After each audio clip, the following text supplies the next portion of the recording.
Hi everyone, welcome to my channel. This is Samhita. అందరూ ఎలా ఉన్నారు? అందరూ బాగున్నారు అనుకుంటున్నాను. నేను కూడా చాలా బాగున్నాను. సో ఈ రోజు ది డే అనమాట. ఎవరైతే ఫస్ట్ టైం నా వీడియో చూస్తున్నారో, సో నేను యుఎస్కి వెళ్తున్నాను ఫర్ వెకేషన్ పర్పస్. సో నా ప్రెప్పింగ్ అండ్ ఎవ్రీథింగ్ నేను ఆల్రెడీ ఒక వీడియో పెట్టాను. So this is the journey day అనమాట. ఈరోజు ఫ్రైడే 14th అనమాట. సో ఎట్ లాస్ట్ ఈరోజు ఈవినింగ్ ఫ్లైట్ ఉంది. సో మొత్తం ప్యాకింగ్ అండ్ ఎవ్రీథింగ్ అయితే అయిపోయింది. జస్ట్ లాస్ట్ మినిట్ థింగ్స్ ఉంటాయి కదా కొన్ని. ఆల్రెడీ నేను డాక్యుమెంట్స్ అండ్ సర్టిఫికేట్స్ అన్ని చూసాను, అన్ని పెట్టేసుకున్నాను. బట్ ఇంకొకసారి మళ్ళీ ఒకసారి డాక్యుమెంట్స్ సర్టిఫికేట్స్ చూద్దామని చెప్పి. అండ్ ఇంకో థింగ్ ఏంటంటే ప్రింట్అవుట్స్ తీసుకునేది ఉంది. జస్ట్ ఇక్కడ కన్వీనియన్స్ స్టోర్ ఉందనమాట మాకు చాలా దగ్గరలో. సో అక్కడికి వెళ్ళి ఒక 3-4 ఇంపార్టెంట్ డాక్యుమెంట్స్ ఉన్నాయి. అవి ఇంకొకసారి ప్రింట్అవుట్స్ తీసుకుందామని చెప్పి అనుకుంటున్నాను. సో అవి ప్రింట్అవుట్స్ తీసుకొని వచ్చి తినాలి. నేను పొద్దున బ్రేక్ఫాస్ట్ చేశాను, but I haven't had lunch yet. వచ్చి తినేసి కొంచెం రూమ్ ని కొంచెం నీట్ గా సెట్ చేసి, ఎందుకంటే కొంచెం హడావిడిలో ఉన్నా కదా, సో కొంచెం పడేసా అన్ని ఎక్కడక్కడ. సో కొంచెం సెట్ చేస్తే ఏంటంటే నాకే రిటర్న్ వచ్చాక కొంచెం నీట్ గా ఉంటుంది కదా, రూమ్ బాగుంటుంది అని చెప్పి అనుకుంటున్నాను. సో సెట్ చేసేసి ఇంకా స్టార్ట్ అవ్వడమే. ఆల్రెడీ ప్యాకింగ్ అండ్ ఎవ్రీథింగ్ అయిపోయింది. మీరు ఇక్కడ చూస్తే ఇక్కడ 2 బ్యాగ్స్ ఉన్నాయి కదా, సో మొత్తం ప్యాకింగ్ అండ్ ఎవ్రీథింగ్ అయిపోయింది. ఒక క్యాబిన్ బ్యాగ్ ఒకటే అనమాట. సో నాకు 2 bags plus 1 cabin bag and 1 personal bag, so 4 bags ఎలోడ్ అనమాట. అందుకని 2 అయితే అయిపోయింది. ఇప్పుడు నేను ఏంటంటే ఫస్ట్ ఆ ప్రింట్అవుట్స్ వర్క్ చేసుకొని వస్తా. సో అది కొంచెం ఇంపార్టెంట్ కాబట్టి అది బ్యాక్ ఆఫ్ ద బ్రెయిన్ లో బాగా పొద్దున్న నుంచి వస్తూ ఉంది. అండ్ ఇంకో థింగ్ ఏంటంటే ఈరోజు నేను హాఫ్ డే వర్క్ చేశాను. సో ఇప్పుడే నా వర్కింగ్ కూడా అయిపోయింది. ఇప్పుడు ఏంటంటే ఇంకా ఫస్ట్ హాఫ్ తీసుకొని వచ్చి దెన్ తింటాను. సో ఇంకా డిలే చేయకుండా let's go to get printouts.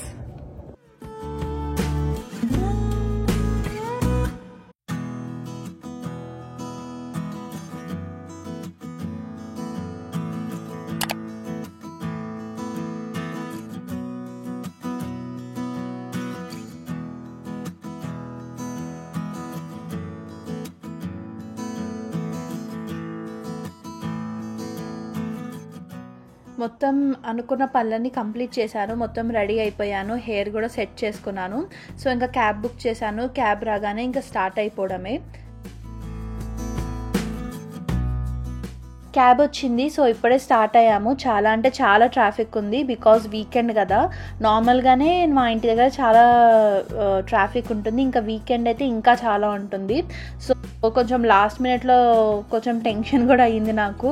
ఎందుకంటే కెనడా నుంచి యుఎస్ వెళ్తున్నామంటే యుఎస్ ఇమిగ్రేషన్ కెనడాలోనే అవుతుంది అనమాట. సో ఇక్కడే ఇమిగ్రేషన్ మొత్తం అయిపోయి మనం జస్ట్ ఫ్లైట్ ఎక్కేసి ఇంకా నార్మల్ డొమెస్టిక్ ఫ్లైట్ దిగినట్టు దిగుతాం. అక్కడ ఏమైంది, ఇమిగ్రేషన్ దగ్గర అందరూ ఉంటారు. నాట్ ఓన్లీ నా ఫ్లైట్ వాళ్ళు కాదు, అందరూ ఎవరైతే యూఎస్కి వెళ్తున్నారో వాళ్ళందరూ లే ఓవర్స్ ఉన్న వాళ్ళందరూ ఉంటారు. సో వాళ్ళందరికీ ఇమిగ్రేషన్ అవుతుంటుంది.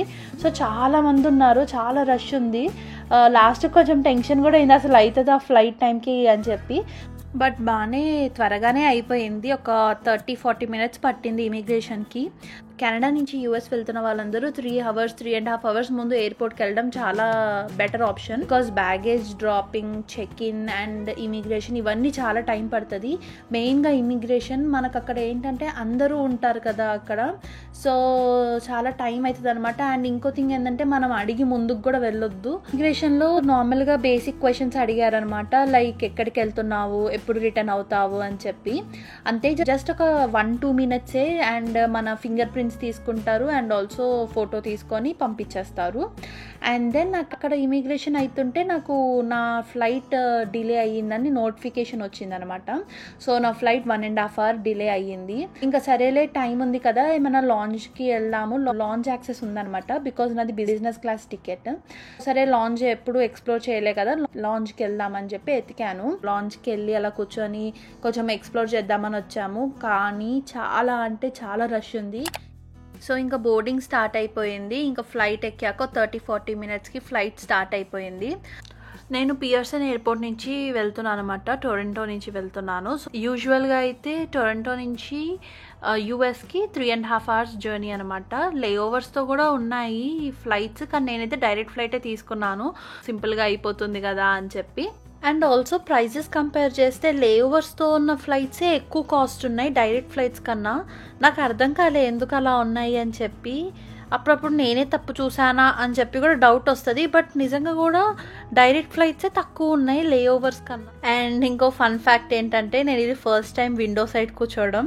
యూజువల్గా నేను ఇండియా నుంచి కెనడా వచ్చినప్పుడు ఆర్ కెనడా నుంచి ఇండియాకి వెళ్ళినప్పుడు లాంగ్ అవర్స్ ఫ్లైట్స్ కదా, సో నేను ఐల్ సీట్ బుక్ చేసుకుంటాను, విండో సీట్ బుక్ చేసుకోను, కంఫర్టబుల్ ఉండదు అని చెప్పి.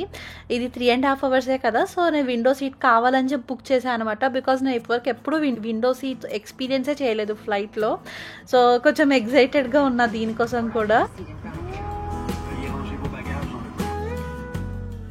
నైట్ వ్యూ చాలా అంటే చాలా బాగుంది, మొత్తం సిటీ మొత్తం అలా కనిపిస్తూ ఎంత బాగుందో. నేనైతే చాలా ఎంజాయ్ చేశాను. అండ్ ఇంకా ఆకలి స్టార్ట్ అయిందనమాట, చాలా ఆకలి అయింది. బికాజ్ ఆల్రెడీ లేట్ అయ్యింది కదా, ఫ్లైట్ ఆల్రెడీ 1.5 అవర్ డిలేలో ఉంది కదా, సో ఇంకా చాలా ఆకలి అయింది. అండ్ వాళ్ళు కూడా ఫ్లైట్ స్టార్ట్ అయిన ఒక 15-20 మినిట్స్కి ఇంకా ఫుడ్ సర్వ్ చేయడం స్టార్ట్ చేశారనమాట. కొన్ని డ్రై ఫ్రూట్స్ ఇచ్చారు, మంచి ఆల్మండ్స్ ఇంకా క్యాష్యూస్ ఇచ్చారు. అండ్ ఆల్సో మెయిన్ కోర్స్కి ఫ్రూట్స్, ఒక salad, paneer pulao and paneer curry ఇచ్చారనమాట. టేస్ట్ ఓకే బాగానే ఉంది, మరి అంత బ్యాడ్ అయితే ఏం లేదు.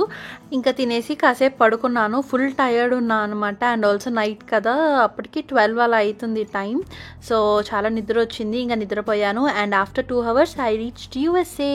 బావ ఇంకా డాడ్ ఇద్దరు వచ్చారనమాట నన్ను పిక్ చేసుకోవడానికి. ఇంకా వాళ్ళని కలిసేసి ఇంటికి వెళ్ళిపోయాను. That's it for this video. Hope you all like this video. If you like this video, please like, share and subscribe to my channel. See you in next video. Until then, have fun and take care. Bye bye.